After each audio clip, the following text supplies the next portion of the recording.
Right after news of the nearly $24 million solar project broke, I discussed the significance of the initiative with Gigawatt Global President Joseph Abramowitz. It's being built right now as we speak. The tractors are out in Rwanda at the Agahozo Shalom Youth Village, which is an Israeli-modeled youth village for orphans from the genocide. And this breakthrough is really going to, I think, give hope to all of Africa that their energy can now come from the sun, because there's 600 million people in Africa without any power, and this is part of the solution. Now, of course, your solar field is going to feed electricity into Rwanda's grid.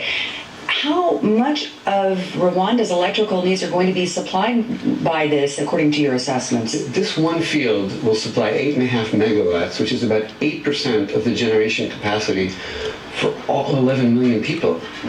It's incredible.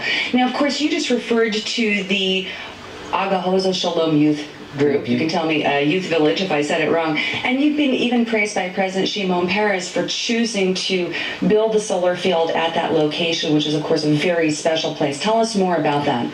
So my friend and partner, Ann Heyman, who just passed away, she had this vision to how do we help the million orphans in Rwanda, and she created this village out of an Israeli vision of like Yamin Ort, and phenomenal education, phenomenal healthcare, and this kind of gift to the people of Africa speaks to the orphan issue there.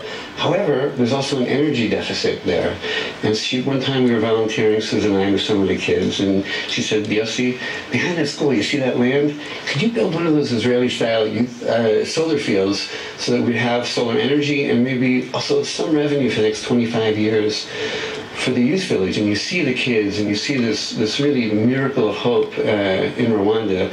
You can't say no, and we're very fortunate that President Kagame and his ministers were extraordinarily supportive and professional, and we're building it right now. It's really an impressive enterprise. Now, you're also the CEO of Gigawatt's Israeli affiliate, Energia Global Capital, and you're also the co-founder of the Arava Power Company that built Israel's own first grid, a medium-sized solar field at Kibbutz Keturah in 2011. So it's no wonder that everyone calls you Captain Sunshine. What is it that has inspired you to devote your life into eliminating oil dependence? We're killing our planet. What are we, crazy? I mean, there's no need to burn fossil fuels. There's enough sunshine every day to power the world, and it's clean. And what do we do? You look at the devastation caused by radical climate change. You look at 5,000 people who were killed in the Philippines, and you look at the millions who are facing starvation in Africa because of 7 years of drought.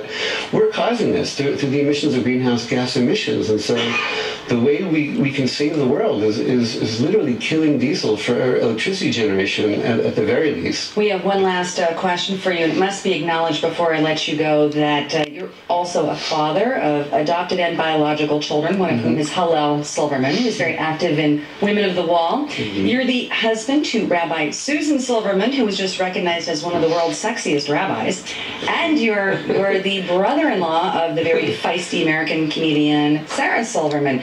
So what's the source of your own renewable energy?